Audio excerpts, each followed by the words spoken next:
The hangar fell silent when she limped through the blast doors at 3:47 hours. Her flight suit crystallized with ice that hadn't melted despite the Nevada desert heat.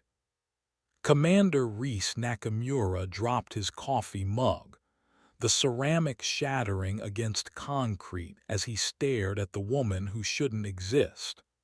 Her face was pale as winter bone, lips blue-black from oxygen deprivation, but her eyes burned with something that made seasoned pilots step back.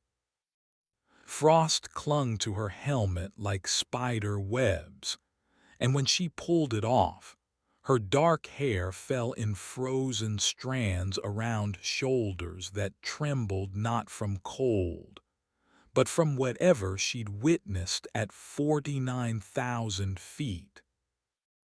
"Impossible," whispered Major Torres, the base's senior flight instructor, his weathered face draining of color.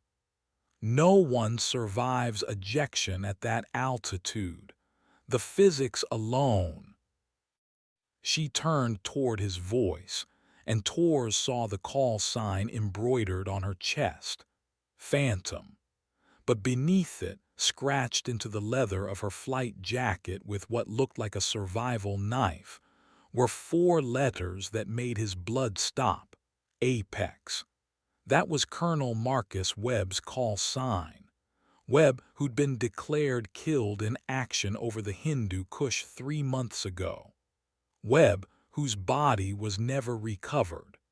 Webb, whose final transmission had been nothing but screaming static from an altitude no human should survive.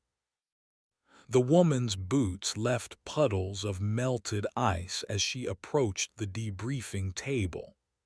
Her movements were mechanical, precise, like someone operating on pure training, while their mind processed trauma too vast for words. She set down a battered black box recorder, its casing cracked but intact, and looked up at the assembled officers with eyes that had seen beyond the edge of breathable atmosphere. "I need to speak with General Morrison," she said, her voice barely above a whisper but carrying the authority of someone who just returned from the dead. "Tell him Phantom found Webb's bird. Tell him the Chinese have something in the thermosphere that shouldn't exist. And tell him," she paused, her frost-damaged fingers touching the carved letters on her jacket. "Tell him Apex is still up there." The silence stretched until someone's radio crackled to life. A routine tower transmission that seemed impossibly mundane after what they'd just witnessed. But Commander Nakamura was already reaching for the secure phone, his hands shaking as he dialed the number that would wake the Pentagon and chain everything they thought they knew about the limits of human flight. Major Elena Vasquez had been flying for 12 years, but she'd never seen anything like the woman standing before them, wearing death like a second skin and carrying secrets that could reshape the balance of power in the sky. The frost on her flight suit was already beginning to melt, but the ice in her stare remained absolute. She was a ghost made flesh, a pilot who touched the edge of space and returned with evidence that some boundaries were never meant to be crossed. The debriefing room's fluorescent lights hummed overhead as Alina processed what she'd just witnessed. This wasn't just a miraculous survival story. This was the beginning of something that would test every assumption about aerial warfare, human endurance, and the deadly secrets hidden in the thin air above the clouds. The woman called Phantom had walked through their door carrying more than Frostbite and a dead man's call sign.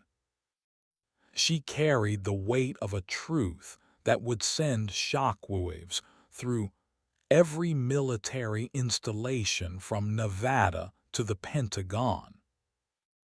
Outside, the desert wind howled across the tarmac, but inside the hangar, the only sound was the steady drip of ice melting from a flight suit that had been frozen solid at an altitude where human blood should boil and consciousness should fade to black.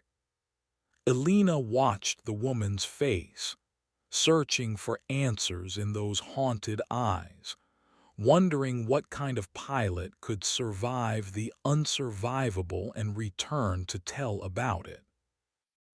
The base's medical team rushed in with gurneys and emergency equipment, but Phantom waved them off with a gesture that brooked no argument.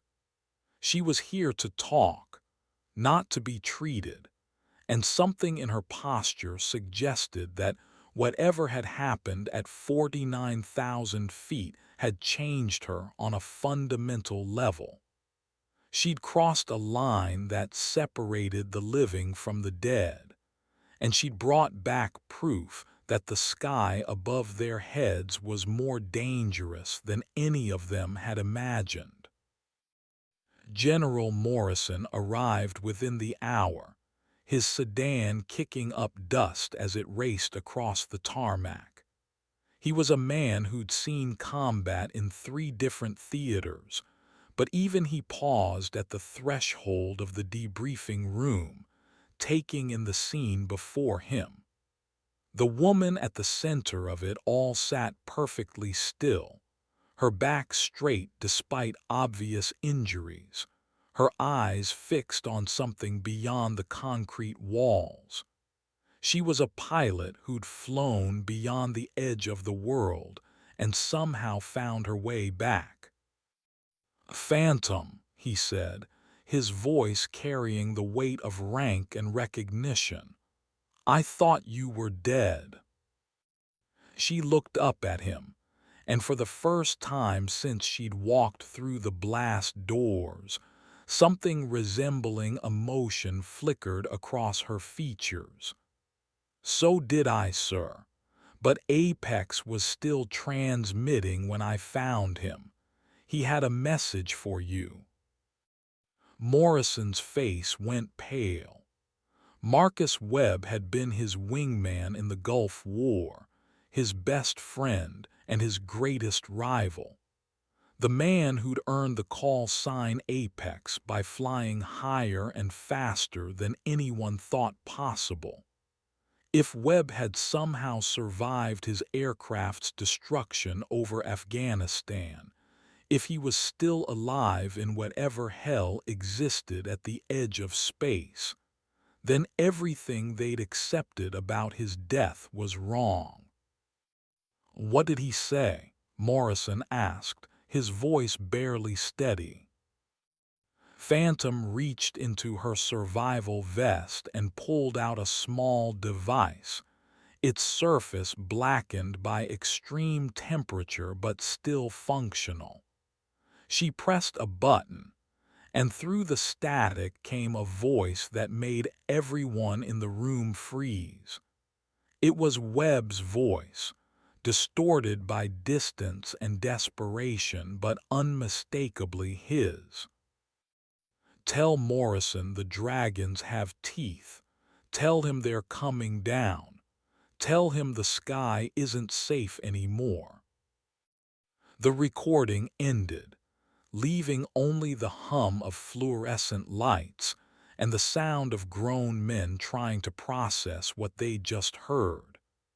Elena felt her world tilt on its axis as she realized that everything they'd believed about the limits of aerial combat was about to change. The woman called Phantom hadn't just survived an impossible ejection. She'd brought back evidence that the enemy had weapons in the upper atmosphere, weapons that could kill at altitudes where no human should be able to operate. Morrison was already on his phone, his voice urgent as he spoke in code words that Alina couldn't decipher.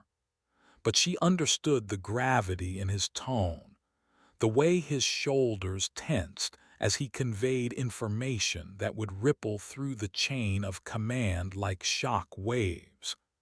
This wasn't just about one pilot's miraculous survival.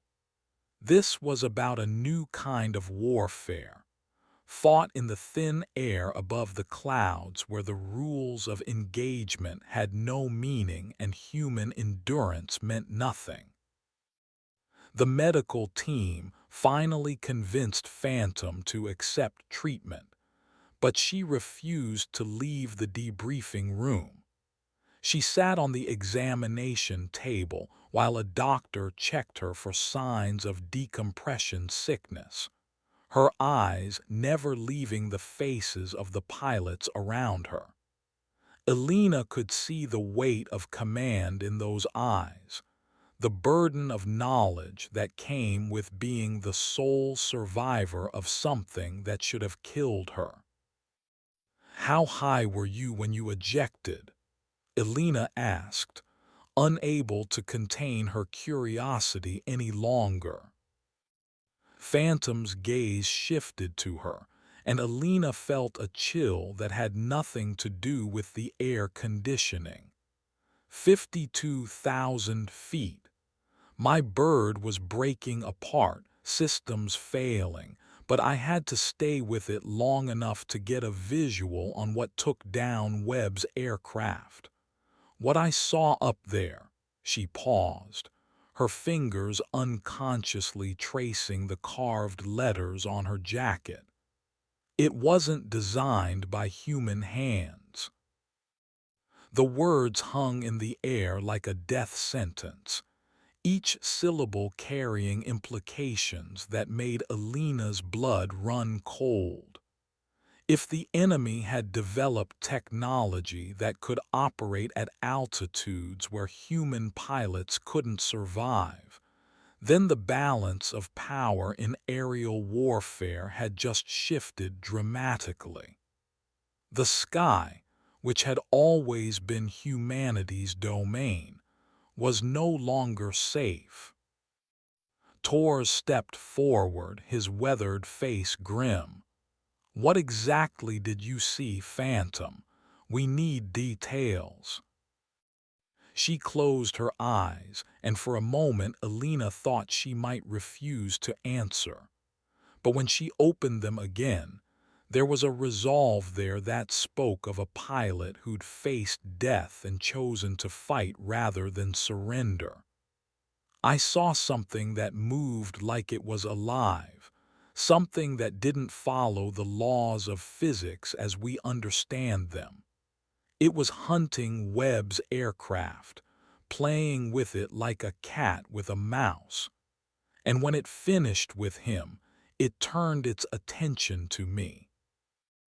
The room fell silent except for the steady beep of medical equipment and the distant sound of aircraft engines warming up on the tarmac. Alina felt the weight of history pressing down on them, the sense that they were witnessing the beginning of a new chapter in human warfare. The woman called Phantom had brought back more than just a dead man's call sign. She'd brought back proof that the sky above their heads was no longer humanity's exclusive domain. Dr. Sarah Chen, the base's chief medical officer, finished her examination and stepped back with a frown.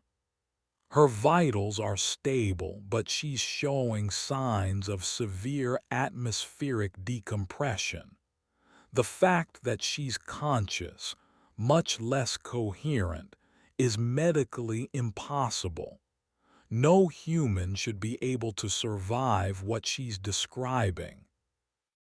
"Yet here I am," Phantom said quietly, her voice carrying a weight that made even the most experienced pilots in the room shift uncomfortably. And if I can survive it, then whoever's operating those things up there can too. We're not alone in the sky anymore, and we're not the apex predators we thought we were. Morrison ended his call and turned back to the group, his face grim. I've just spoken with the Pentagon. They're sending a team to debrief you properly, Phantom.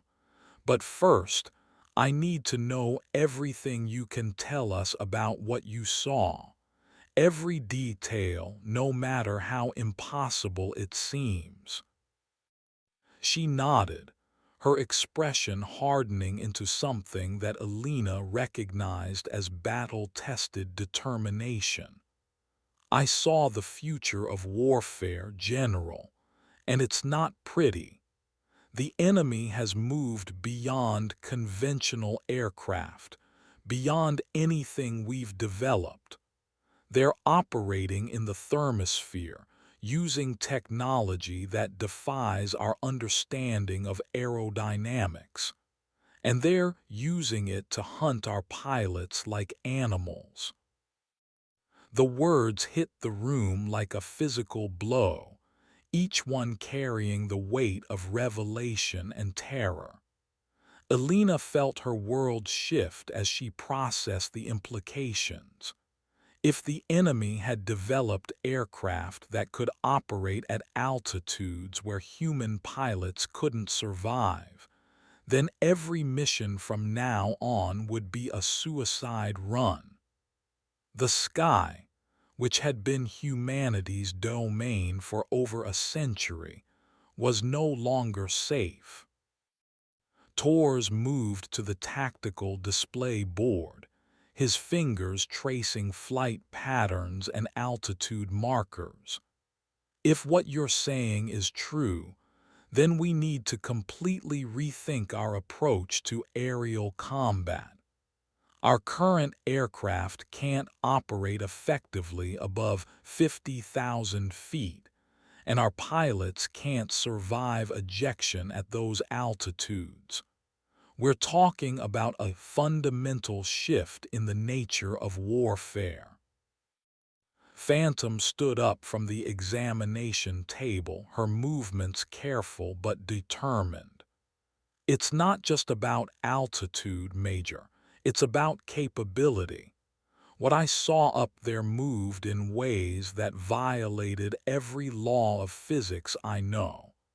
It could change direction instantaneously, accelerate beyond anything we've seen, and it seemed to anticipate my movements before I made them.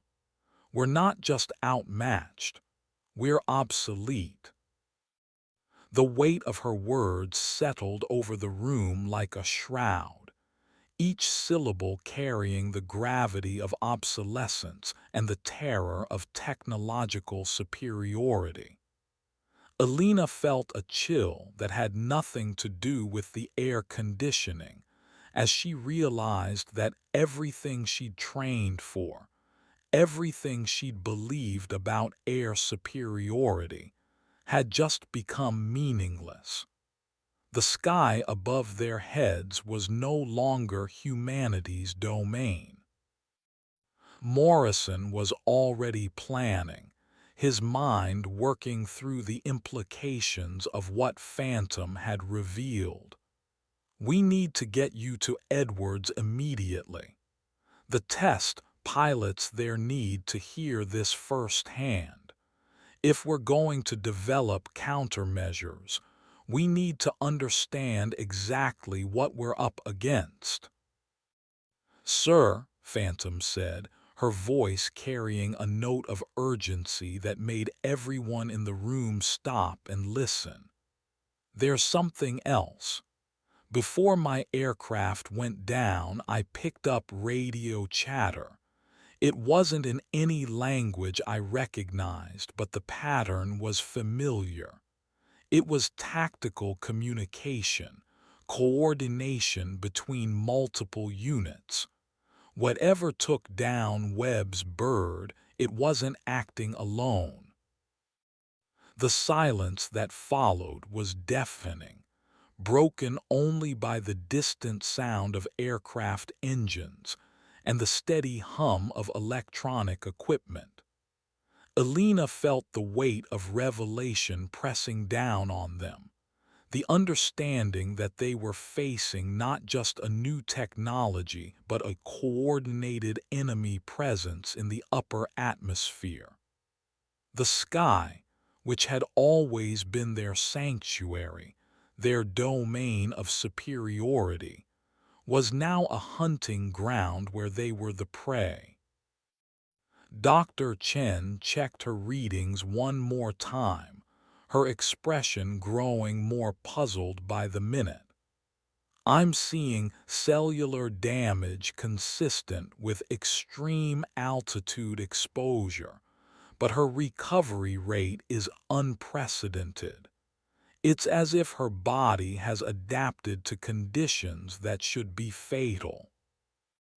Maybe it has, Phantom said quietly, her fingers still tracing the carved letters on her jacket. Maybe survival at that altitude changes you in ways we don't understand. Maybe that's what happened to Webb. Maybe he's still up there, adapted to conditions that would kill the rest of us. The implications of her words sent a shiver through the room. If human physiology could adapt to the extreme conditions of the upper atmosphere, then the line between life and death, between possible and impossible, had just shifted dramatically. Alina found herself staring at Phantom with new respect, realizing that she wasn't just looking at a survivor, but at an evolution, a human being who had crossed a threshold that separated the living from the dead. Morrison was already on his radio, coordinating with Edwards Air Force Base and the Pentagon. His voice carried the urgency of a man who understood that everything had changed in the space of a few hours. The woman called Phantom had brought back more than just evidence of enemy technology. She'd brought back proof that the nature of human warfare was evolving, that the sky above their heads was no longer safe, and that the pilots who flew there would need to become something more than human to survive.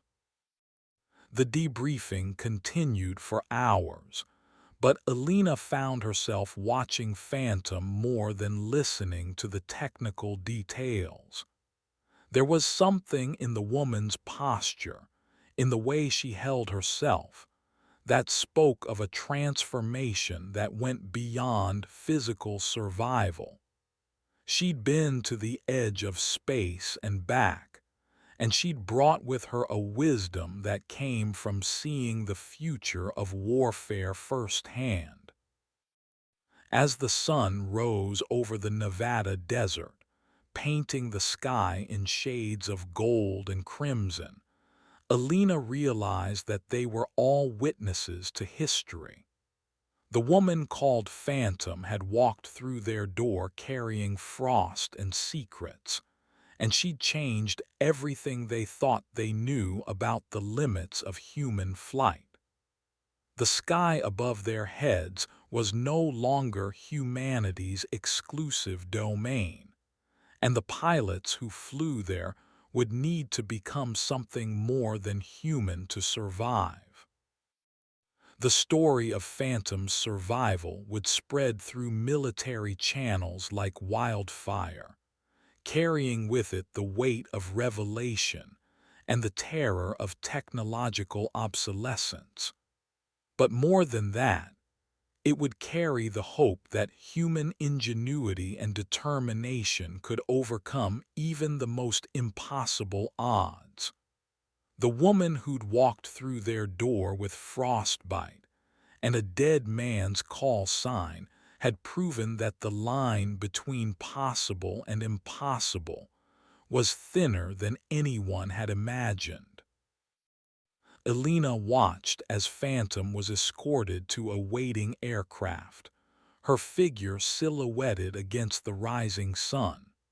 She was a pilot who touched the edge of space and returned to tell about it, a harbinger of a new age of warfare fought in the thin air above the clouds.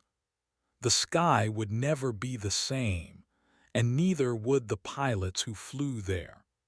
The woman called Phantom had seen the future, and she'd brought it back with her, written in frost and carved in leather, a message from the edge of the world that would change everything.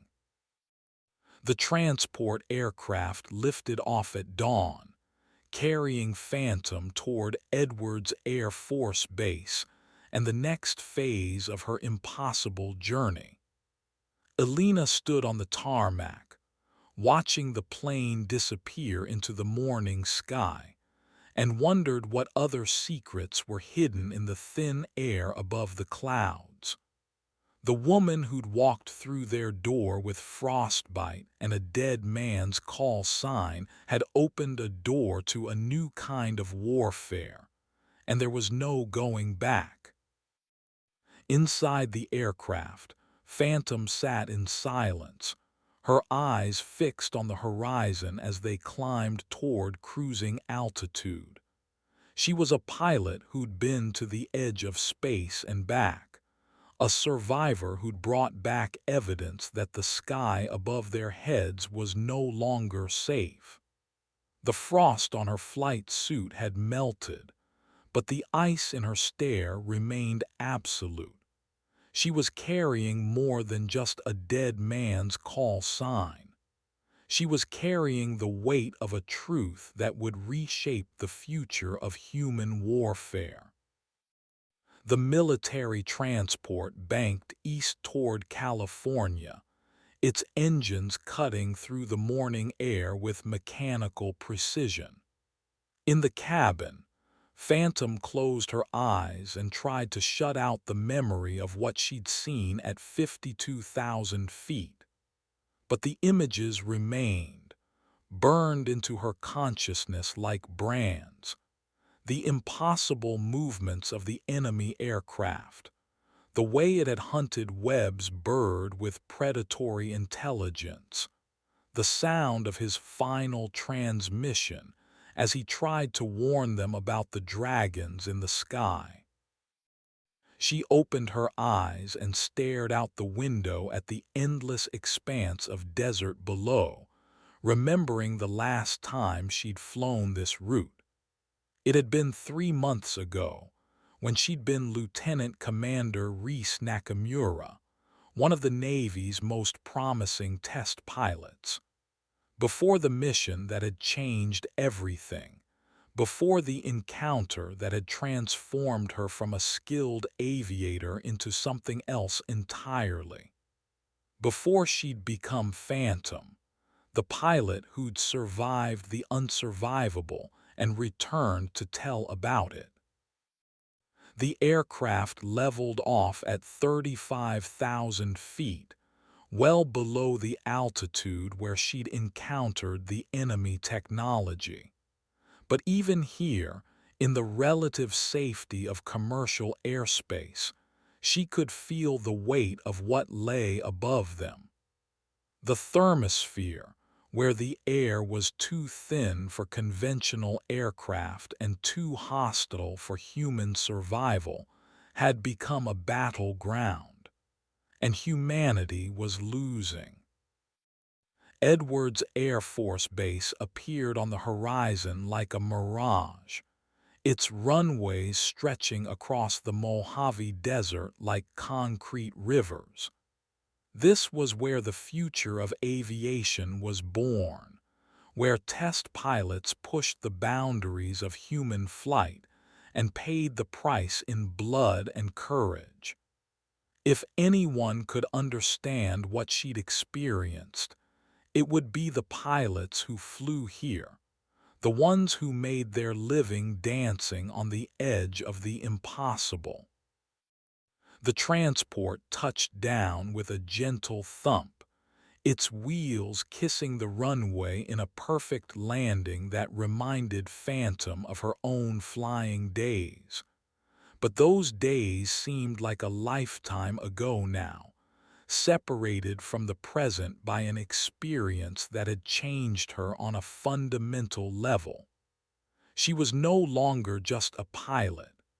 She was a survivor, a witness, a harbinger of a new age of warfare fought in the thin air above the clouds.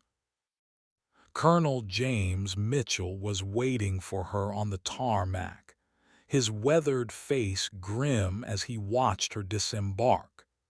He was a legend at Edwards, a test pilot who'd flown everything from experimental fighters to hypersonic research aircraft.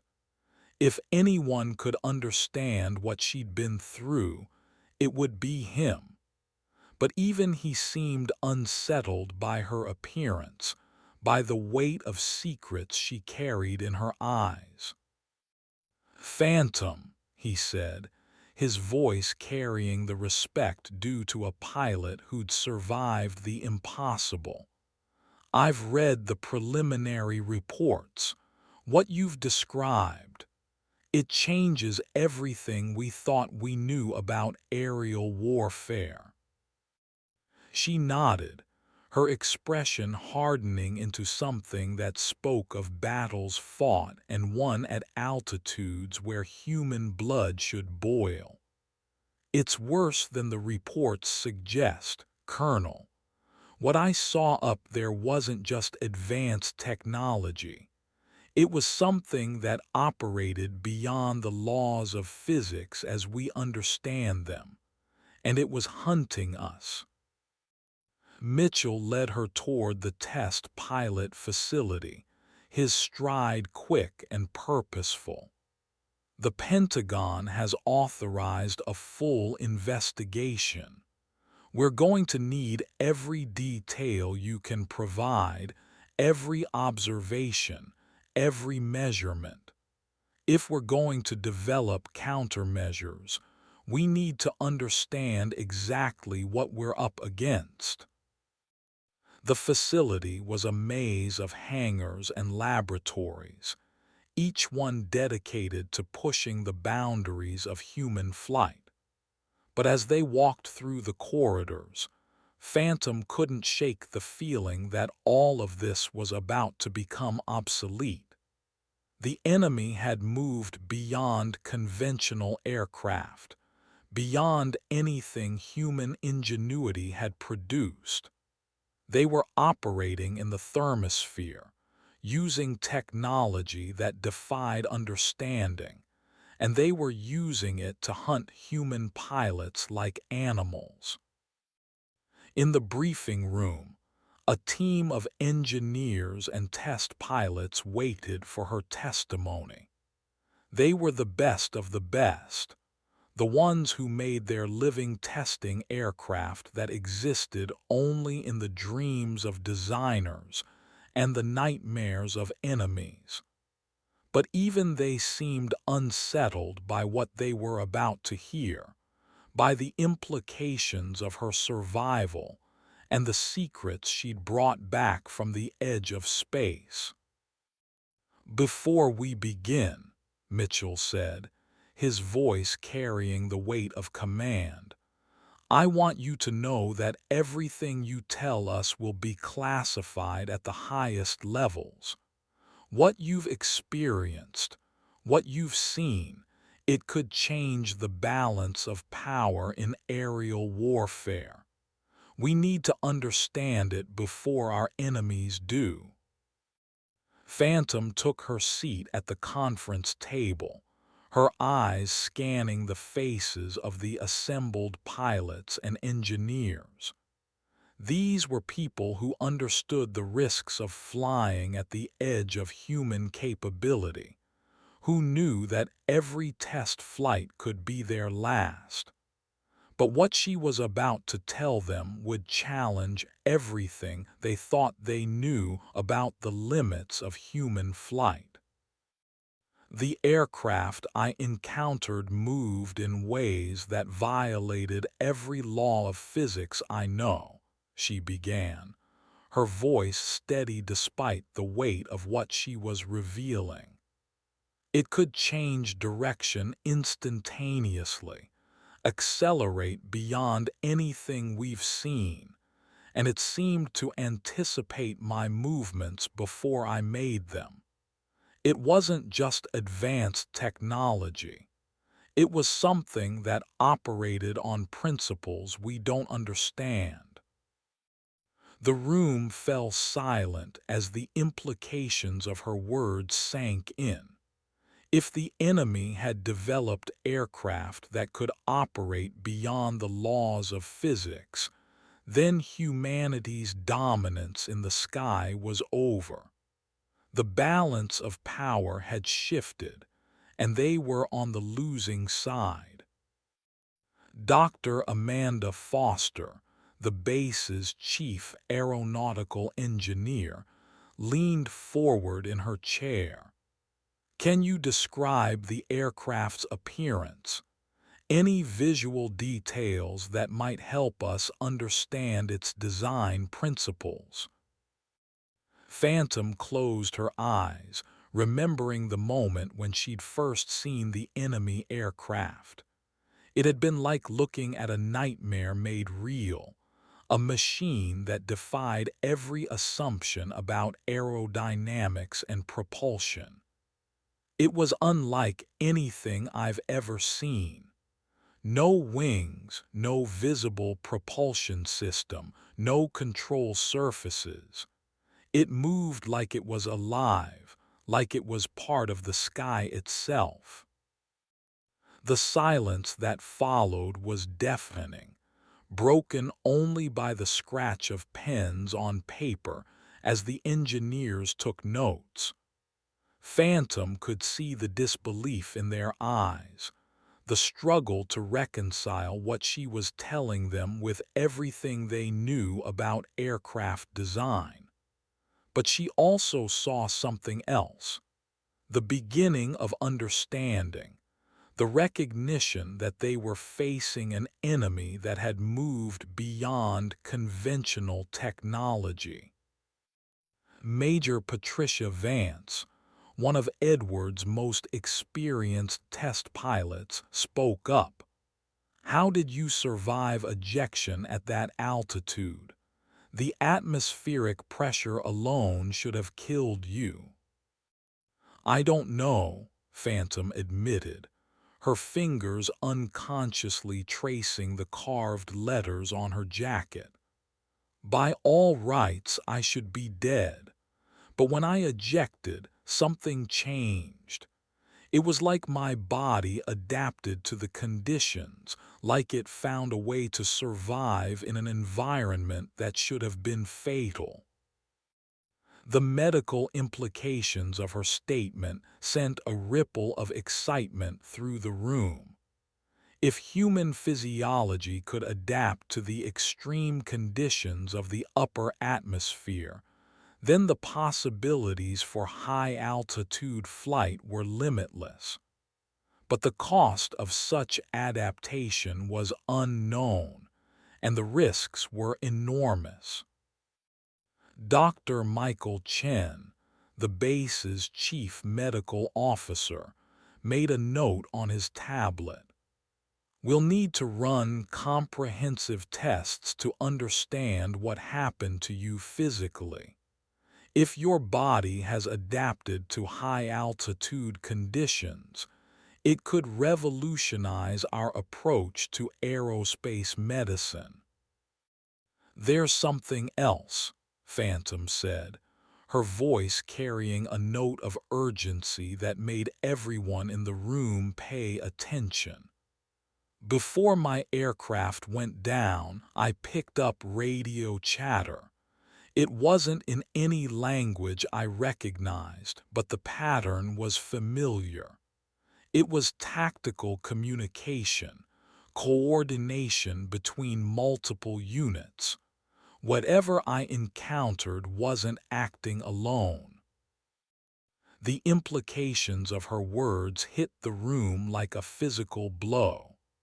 If the enemy had multiple aircraft operating in the thermosphere, if they were coordinating their attacks, then humanity was facing a threat that was both technologically superior and numerically significant. The sky above their heads was no longer safe, and the pilots who flew there were facing an enemy that could strike from altitudes where human survival was impossible. Colonel Mitchell stood up, his face grim. We need to get this information to the highest levels immediately.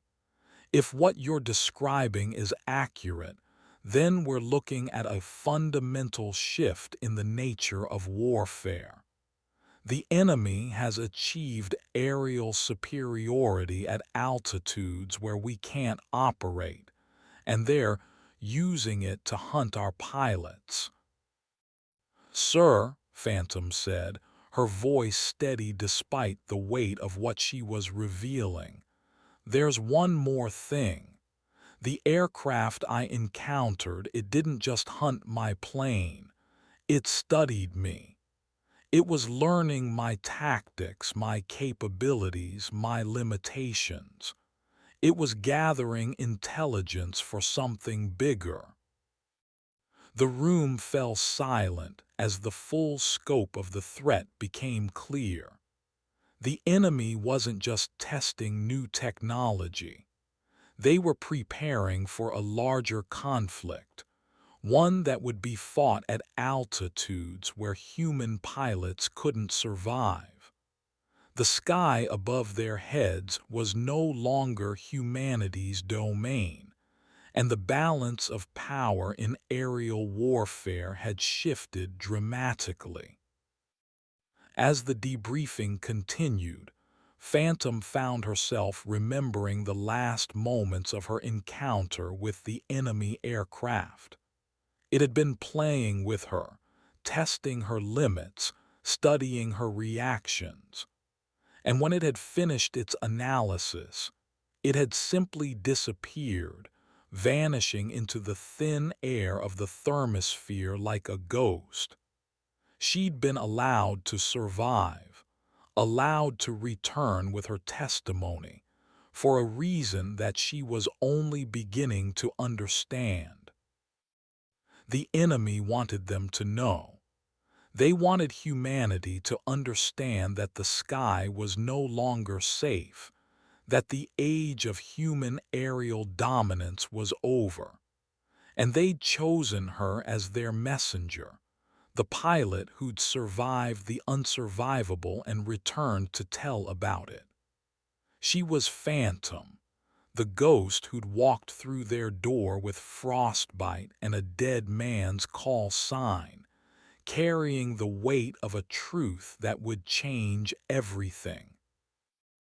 The sun set over the Mojave Desert as the debriefing finally concluded, painting the sky in shades of gold and crimson that reminded Phantom of the thin air at 52,000 feet. She stood on the observation deck of the test pilot facility, watching the evening light fade into darkness, and wondered what other secrets were hidden in the sky above their heads. The enemy had shown their hand, revealed their presence, and now it was up to humanity to respond. But as she stared up at the stars, Phantom couldn't shake the feeling that they were already too late.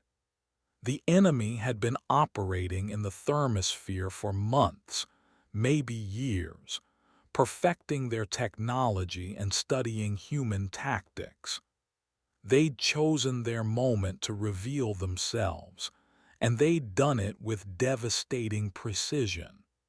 The sky above their heads was no longer safe, and the pilots who flew there were facing an enemy that could strike from altitudes where human survival was impossible. The woman called Phantom had survived the unsurvivable and returned to tell about it. But her survival was just the beginning of a story that would reshape the future of human warfare. The sky above their heads was no longer humanity's exclusive domain, and the pilots who flew there would need to become something more than human to survive. The age of aerial dominance was over, and the age of adaptation had begun. In the distance, the lights of Edwards Air Force Base twinkled like earthbound stars, each one representing a pilot who'd pushed the boundaries of human flight and paid the price in blood and courage. But tomorrow, those same pilots would face a new challenge, a new enemy, a new kind of warfare fought in the thin air above the clouds. The woman called Phantom had brought back more than just evidence of enemy technology. She'd brought back proof that the future of warfare was already here, written in frost and carved in leather, a message from the edge of the world that would change everything. The night air was cool against her skin as Phantom made her way back to the quarters they'd assigned her. She was a pilot who'd touched the edge of space and returned to tell about it, a survivor who'd brought back evidence that the sky above their heads was no longer safe.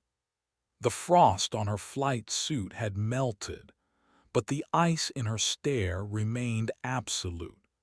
She was carrying more than just a dead man's call sign. She was carrying the weight of a truth that would reshape the future of human warfare. Inside her quarters, Phantom sat on the edge of her bed and stared at the carved letters on her jacket. Apex, the call sign of a man who'd been declared dead 3 months ago, a pilot who'd been her mentor, her rival, her friend. If he was still alive somewhere in the thermosphere, adapted to conditions that should have killed him, then her survival wasn't just a miracle. It was a message, a sign that humanity could evolve, could adapt, could find a way to survive in an environment that had become a battleground. She closed her eyes and tried to remember the last time she'd spoken to Webb, the last time she'd seen him smile. It had been before the mission that had changed everything, before the encounter that had transformed her from a skilled aviator into something else entirely. Before she'd become Phantom, the pilot who'd survived the unsurvivable and returned to tell about it. The memory came back to her in fragments, like pieces of a puzzle that had been scattered by the wind. Webb had been excited about the mission, eager to push the boundaries of high-altitude flight. He'd talked about the possibilities, about the potential for human flight at altitudes where the air was too thin for conventional aircraft. He'd been a dreamer, a visionary, a pilot who believed that humanity's future lay in the sky.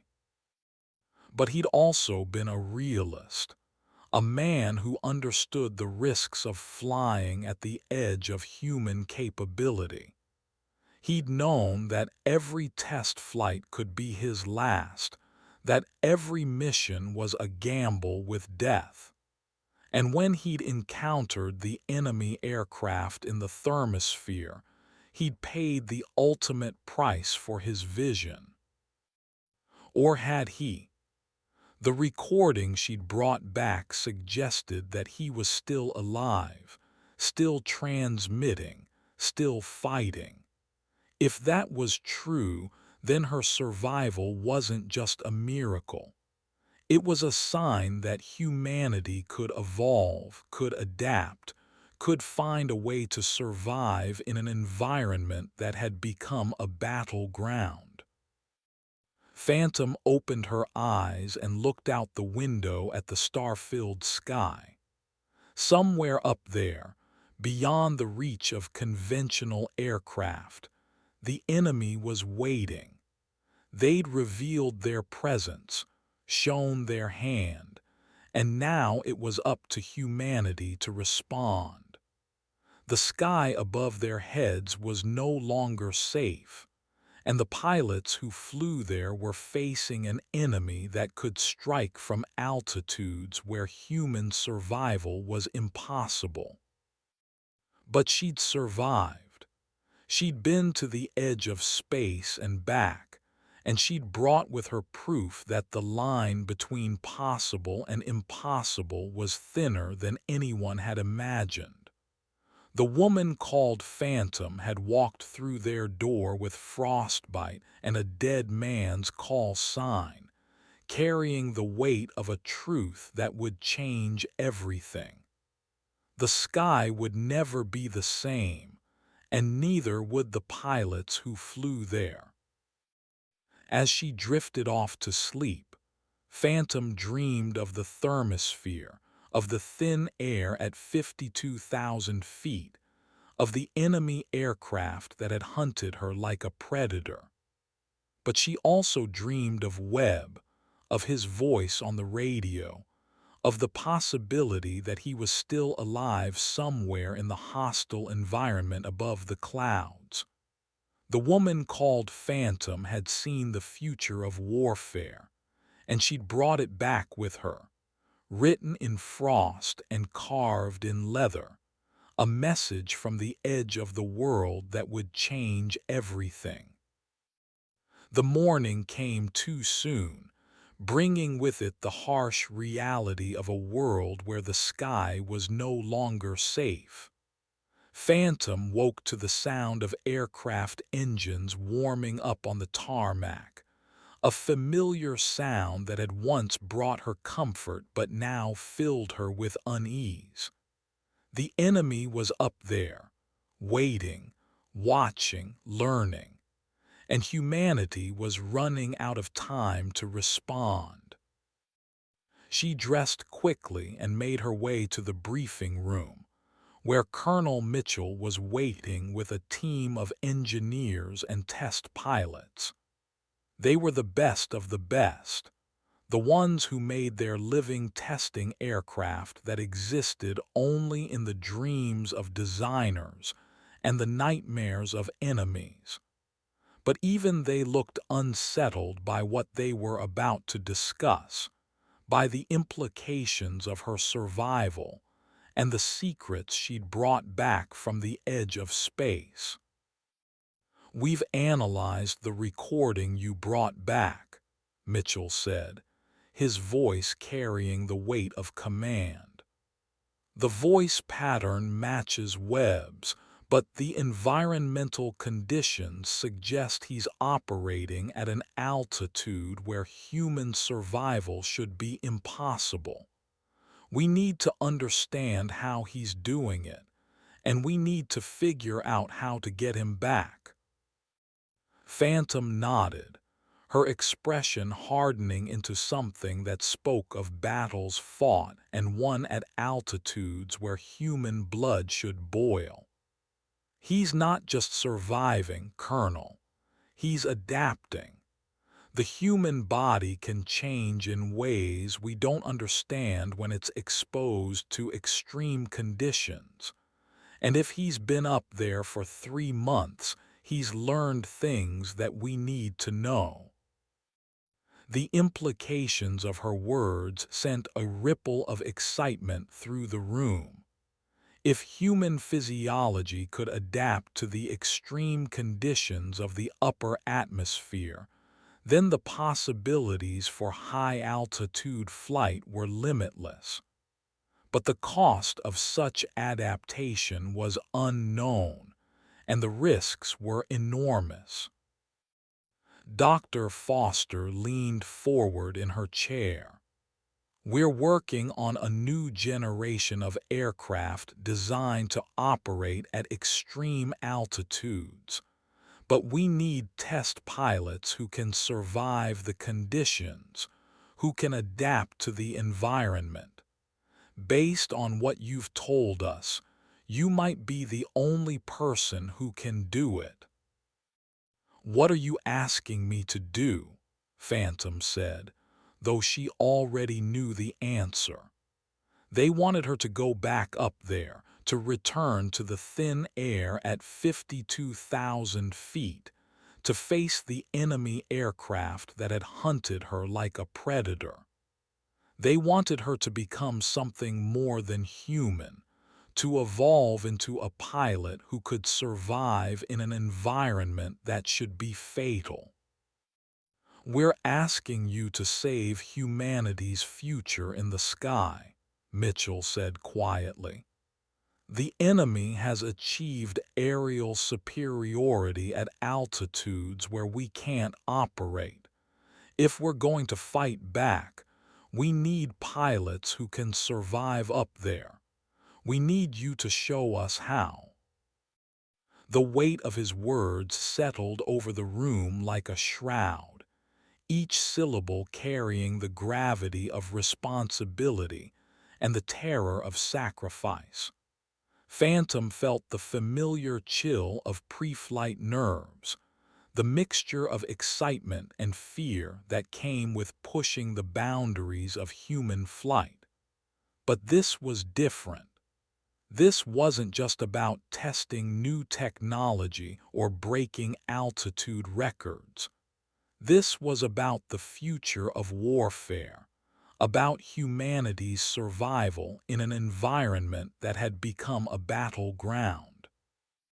"When do we start?" she asked, her voice steady despite the weight of what she was agreeing to do. "Today," Mitchell said, his expression grim. "The enemy isn't waiting, and neither can we. We have a prototype aircraft that's designed to operate at extreme altitudes, but it's never been tested with a human pilot. You'll be the first." The hangar doors opened with a mechanical groan, revealing the most advanced aircraft Phantom had ever seen.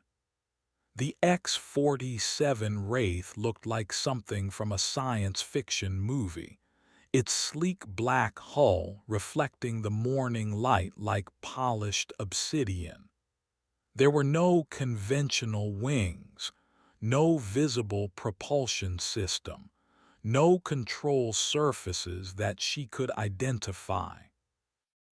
It was a machine designed to operate beyond the laws of physics as humanity understood them, a response to the enemy technology that had made conventional aircraft obsolete. "She's beautiful," Phantom whispered, running her hand along the aircraft's hull. The surface was warm to the touch, almost alive, as if the machine was responding to her presence. "What's her power source?" "Classified," Dr. Foster said with a slight smile. "But I can tell you that she's designed to operate at altitudes where conventional jet engines can't function. She'll take you to the edge of space and beyond, to altitudes where you encountered the enemy aircraft." The pilot's compartment was unlike anything Phantom had ever seen.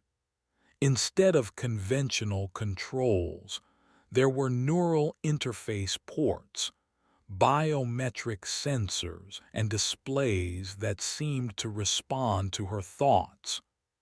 It was as if the aircraft was designed to merge with its pilot, to become an extension of human consciousness rather than a separate machine. The neural interface will allow you to control the aircraft with your thoughts, Dr. Foster explained as she helped Phantom into the pilot's seat. But it's more than that. The aircraft will monitor your biological functions, your stress levels, your oxygen consumption. It will adapt to your needs, compensate for the extreme conditions you'll encounter. Phantom settled into the seat, feeling the aircraft systems come online around her. The neural interface activated with a soft hum, and suddenly she could feel the aircraft systems as if they were part of her own body. The sensation was overwhelming, intoxicating, terrifying. She was no longer just a pilot. She was becoming something else, something that existed at the intersection of human consciousness and machine intelligence. "How do you feel?" Dr. Foster asked, monitoring the readouts on her tablet. "Like I'm becoming something that shouldn't exist," Phantom replied honestly. "But also like this is what I was meant to do." The pre-flight checks revealed that the X-47 Wraith was operating at peak efficiency, its systems responding to her thoughts with mechanical precision. The aircraft was more than a machine. It was a partner, a symbiotic organism that existed to push the boundaries of human flight. And she was its pilot, the woman who'd survived the unsurvivable and returned to tell about it. "Remember," Mitchell said through the communications system, "your mission is reconnaissance only. We need to understand the enemy's capabilities, their numbers, their operational patterns. Don't engage unless you have no choice." "Understood," Phantom replied, but they both knew that if she encountered the enemy aircraft again, engagement would be inevitable. The creatures that hunted in the thermosphere didn't give pilots a choice. They were predators, and she was entering their territory. The runway stretched out before her like a concrete river, its surface shimmering in the heat of the California sun. But in a few minutes, she would be climbing toward altitudes where the sun's rays carried deadly radiation, where the air was too thin to breathe, where the line between life and death was measured in milliseconds. "Tower, this is Phantom requesting clearance for departure," she said, her voice calm despite the magnitude of what she was about to attempt. "Phantom, you are cleared for departure. Good hunting." The Wraith lifted off with a grace that defied its size, climbing toward the morning sky with the silence of a ghost. There was no roar of jet engines, no vibration of mechanical systems. The aircraft moved like it was part of the atmosphere itself, slicing through the air with an elegance that spoke of technology beyond human understanding. As they climbed through 30,000 feet, Phantom felt the familiar pressure changes of high-altitude flight. But this time was different. The aircraft's life support systems were more advanced than anything she'd experienced, maintaining perfect atmospheric conditions even as they ascended toward the edge of space. 40,000 feet and climbing, she reported, watching the altitude indicator climb steadily toward the numbers that had nearly killed her 3 days ago. All systems nominal. Copy that, Phantom. You're entering uncharted territory. Stay alert. The sky outside the canopy was turning from blue to black, the curvature of the earth becoming visible below them. They were entering the realm where conventional aircraft couldn't operate, where the air was too thin for wings and the temperature was too cold for human blood. But the X-47 Wraith continued to climb, its systems adapting to the changing conditions with mechanical precision. 50,000 feet, Phantom announced, her voice steady despite the memories that altitude triggered. This is where I encountered the enemy aircraft. Any sign of activity? Mitchell asked, his voice tense with anticipation. Negative, but they're here. I can feel them watching. The sensation was unmistakable, a presence in the thin air that spoke of intelligence and predatory intent. The enemy aircraft weren't visible on her instruments, but she knew they were there, studying her, analyzing her capabilities, preparing for whatever came next. 52,000 feet, she reported, her voice carrying the weight of memory and trauma. This is where I ejected from my previous aircraft. This is where I should have died. But she hadn't died. She'd survived, adapted, evolved into something that could exist at the boundary between life and death. And now she was back, not as prey but as a hunter, piloting an aircraft that was designed to fight on equal terms with the enemy technology. Phantom, we're reading some unusual electromagnetic signatures on our instruments. Dr. Foster's voice crackled through the communication system. Are you seeing anything? Nothing visual, but the aircraft sensors are detecting something. Multiple contacts, moving in formation patterns that don't match any known aircraft. The enemy was revealing itself, showing its hand once again. But this time, Phantom was ready. The X-47 Wraith was more than a match for conventional aircraft, and she was no longer the helpless pilot who'd been forced to eject from a dying plane. She was Phantom, the ghost who'd walked through their door with Frostbite and a dead man's call sign, and she was ready to fight.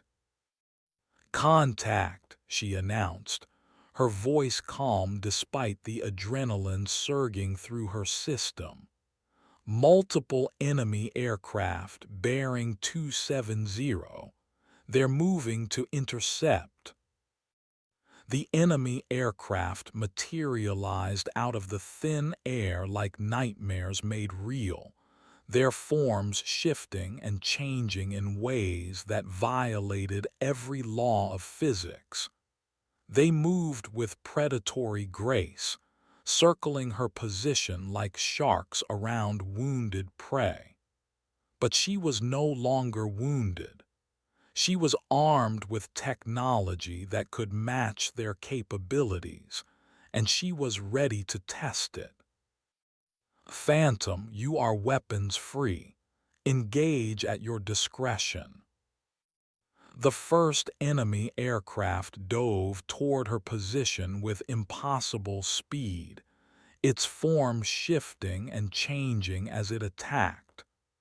But the X-47 Wraith was ready, its systems responding to her thoughts with mechanical precision. She rolled left, diving toward the thicker atmosphere below, using the enemy's speed against them. The neural interface allowed her to think the aircraft through maneuvers that would have been impossible with conventional controls. She could feel the stress on the airframe, the G-forces that would have crushed a normal human pilot, the electromagnetic interference from the enemy weapons. But the aircraft compensated, adapted, evolved to meet the challenge. Multiple hits on the lead aircraft, she reported, her voice steady despite the violence of the engagement. The enemy technology is vulnerable to our weapons systems.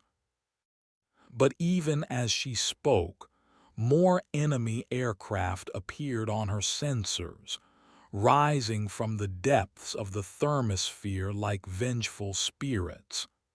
They were coordinating their attack, using tactics that spoke of intelligence and strategic planning. This wasn't just a skirmish. This was a battle for the future of aerial warfare.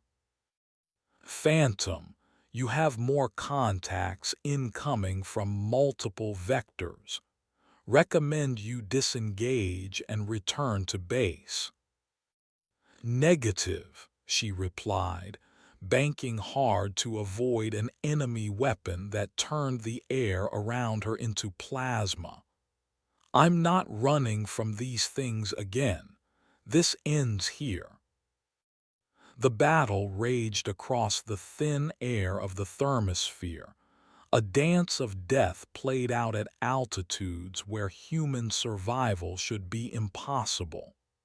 The enemy aircraft moved with fluid grace, their forms shifting and changing as they attacked. But the X-47 Wraith was more than a match for their technology, its systems adapting to every new threat with mechanical precision. Splash 2 enemy aircraft, Phantom announced, watching the alien machines disintegrate in the thin air. But there are more coming. They're not giving up. The engagement continued for what felt like hours, but was probably only minutes, time dilated by the adrenaline and the impossible nature of the combat. Phantom found herself thinking not just as a pilot, but as part of the aircraft itself. Her consciousness merged with the machine's systems in ways that transcended normal human experience. Phantom, your biological readings are off the charts. Dr. Foster's voice cut through the combat chatter. Your heart rate, your neural activity, your oxygen consumption. You're operating at levels that should be impossible for human physiology. I'm not just human anymore, Phantom replied, her voice carrying a note of wonder and terror. The aircraft is changing me, adapting me to the environment. I can feel it happening. The final enemy aircraft dove toward her position with desperate fury, its form shifting and changing as it prepared for a suicide attack. But Phantom was ready. Her consciousness merged with the aircraft's systems in perfect harmony. She rolled inverted, diving toward the enemy with a precision that spoke of superhuman skill. The collision was inevitable, two technologies meeting at the edge of space in a final test of superiority. But it wasn't the X-47 Wraith that disintegrated. It was the enemy aircraft, torn apart by weapons that operated on principles beyond human understanding. All enemy aircraft destroyed, Phantom announced, her voice carrying the weight of victory and transformation. The sky is clear. But even as she spoke, she knew that this was just the beginning. The enemy had revealed their technology, tested their capabilities, and learned from the encounter. They would be back, in greater numbers and with improved tactics.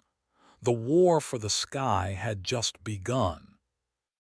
Phantom, return to base immediately. Mitchell's voice carried the authority of command and the relief of a man who just witnessed the impossible.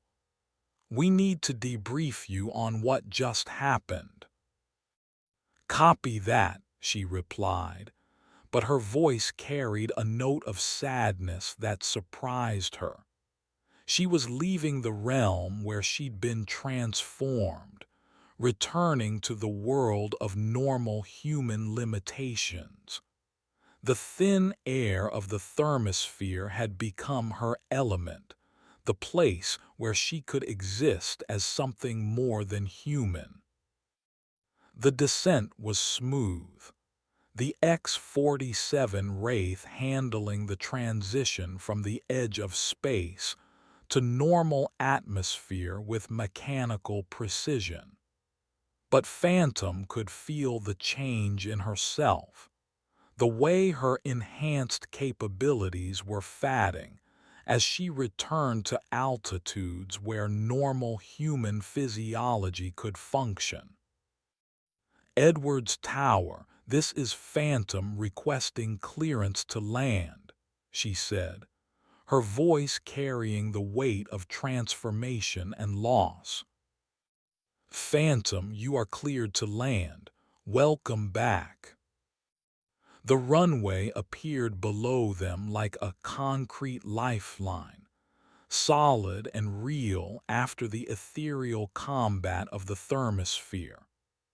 The X-47 Wraith touched down with a grace that spoke of advanced technology and superhuman skill, its systems already beginning the shutdown sequence that would return it to dormancy. As the aircraft rolled to a stop, Phantom felt the neural interface disconnect, severing the link between her consciousness and the machine's systems. The loss was profound, like losing a part of herself that she'd never known existed. She was once again just human, limited by the boundaries of normal physiology and conventional thought. Colonel Mitchell was waiting for her on the tarmac, his face a mixture of relief and amazement. Phantom, what you just did up there, it's going to change everything. You've proven that we can fight the enemy on equal terms. No, she said quietly, removing her helmet and feeling the weight of normal atmosphere on her shoulders. I've proven that we can become something more than human. The question is whether we're willing to pay the price. The debriefing lasted for hours, every detail of the engagement analyzed and recorded for future reference. But Phantom found herself thinking not about the tactical implications of what had happened, but about the transformation she'd undergone. She'd become something more than human, something that existed at the intersection of consciousness and technology. The enemy aircraft you destroyed, Dr. Foster said, reviewing the sensor data. They were operating on principles that we're only beginning to understand. But your aircraft, your performance, it suggests that human consciousness can adapt to technologies that transcend normal physical limitations. It's not just adaptation, Phantom replied, her voice carrying the weight of revelation. It's evolution. The aircraft doesn't just respond to my thoughts. It merges with my consciousness, becomes part of what I am. When I was up there, I wasn't just flying the aircraft. I was the aircraft. The implications of her words sent a shiver through the room. If human consciousness could merge with advanced technology, if the boundary between pilot and aircraft could be dissolved, then the future of warfare was more profound than anyone had imagined. But the cost of such transformation was unknown, and the risks were enormous. "We need to understand what happened to you," Mitchell said, his voice carrying the urgency of a man who understood that time was running out. "The enemy will be back, probably in greater numbers. We need to know how to create more pilots like you." "You can't create pilots like me," Phantom said quietly. "You can only find the ones who are willing to stop being human." The weight of her words settled over the room like a shroud, each syllable carrying the gravity of sacrifice and transformation. The war for the sky had just begun, and the price of victory was becoming clear. To fight the enemy on equal terms, humanity would need to evolve, to become something more than human. And the woman called Phantom was leading the way. As the sun set over Edwards Air Force Base, Phantom stood on the observation deck and stared up at the darkening sky. Somewhere up there, beyond the reach of normal human flight, the enemy was regrouping, preparing for the next engagement. But she was ready for them, transformed by her encounter with technology that transcended human understanding. The stars began to appear in the desert sky, distant lights in an ocean of darkness. But Phantom knew that the darkness was deceptive, that the thin air above their heads was filled with threats that humanity was only beginning to understand. The enemy had revealed their presence, shown their hand, and humanity had responded with technology that could match their capabilities. But technology was only part of the equation. The real battle was being fought in the realm of consciousness, in the space where human thought merged with machine intelligence. And in that realm, the woman called Phantom was humanity's greatest weapon, a pilot who'd been transformed by her encounter with the impossible. The future of warfare was being written in the sky above their heads, in the thin air where human survival should be impossible. And the woman who'd walked through their door with Frostbite and a dead man's call sign was leading the way, showing humanity what it meant to evolve, to adapt, to become something more than human. The sky would never be the same, and neither would the pilots who flew there. In the distance, The lights of Edwards Air Force Base twinkled like earth-bound stars, each one representing a pilot who'd pushed the boundaries of human flight.